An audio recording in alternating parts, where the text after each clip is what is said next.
गरीब का एसी। किसी छोटे से गांव में एक गरीब आदमी रामू रहता था। उसकी हालत इतनी खराब थी कि गर्मियों में भी उसके पास पंखा खरीदने के पैसे नहीं थे। रामू मेहनत मजदूरी करता और जो भी थोड़ा बहुत कमाता उसी से अपना घर चलाता था। एक दिन रामू की हालत देखकर उसके पड़ोसी श्याम ने मजाक करते हुए कहा, तू इतना गरीब है कि तुझे एसी क्या होता है ये भी नहीं पता होगा। रामू को श्याम की यह बात दिल से लग गई, लेकिन उसने इसका जवाब शांति से दिया, मैं गरीब जरूर हूँ, पर भगवान ने मुझे ऐसा एसी दिया है जिसे तू कभी नहीं खरीद सकता। श्याम ने हंसते हुए पूछा, तुम्हारा एसी कैसा है, दिखाओ तो सही। रामू मुस्कुराया और उसे पेड़ की छाया के नीचे ले गया। वहाँ ठंडी हवा चल रही थी और चारों ओर हरियाली थी। रामू ने कहा, ये पेड़ और इसकी छाया ही मेरा एसी है।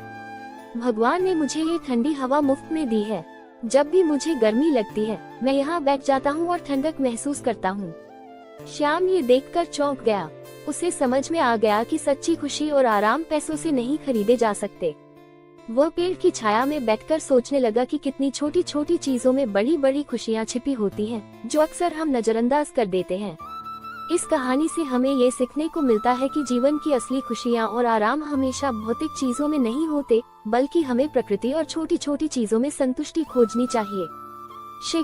असली सुख पैसे और भौतिक वस्तुओं में नहीं, बल्कि सरलता और संका रहस्यमय पिशाच। एक छोटे से गांव के पास एक नदी बहती थी। यह नदी दिखने में बहुत सुंदर थी, लेकिन गांव वालों को इससे डर लगता था। कहते थे कि रात होते ही इस नदी में एक पिशाच आता है, जो मछलियाँ खाता है और जो कोई भी नदी के पास जाता उसे गायब कर देता। एक दिन गांव के दो छोटे बच्चे मोहन और राधा नदी के किनारे खेलने चले गए। उन्हें इस डरावनी कहानी पर विश्वास नहीं था। खेलते खेलते शाम हो गई और अचानक नदी से अजीब सी आवाजें आने लगी। दोनों डर गए, पर वे घर नहीं गए। तभी उन्हें नदी के पानी में कुछ हलचल महसूस हुई। अचानक पानी से एक डरावनी आंखें निकली, जिसके लंबे नाखून थे और लाल चमकती आंखें थी।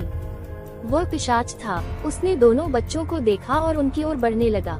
मोहन और राधा अब सचमुच डर गए थे। वे भागने की कोशिश करने लगे, लेकिन उनके पैर कांप रहे थे। तभी एक बूढ़ी औरत, जिसे गांव के लोग चुड़ैल कहते थे, वहां आई। उसने अपनी छड़ी से पिशाच की ओर इशारा किया और कुछ मंत्र बड़बड़ाए। पिशाच चिल्लाता हुआ नदी में वापस चला गया। चुड़ैल ने दोनों बच्चों को बचाया और उन्हें बताया कि यह पिशाच हर 100 साल में जागता है और केवल एक विशेष मंत्र से ही उसे रोका जा सकता है।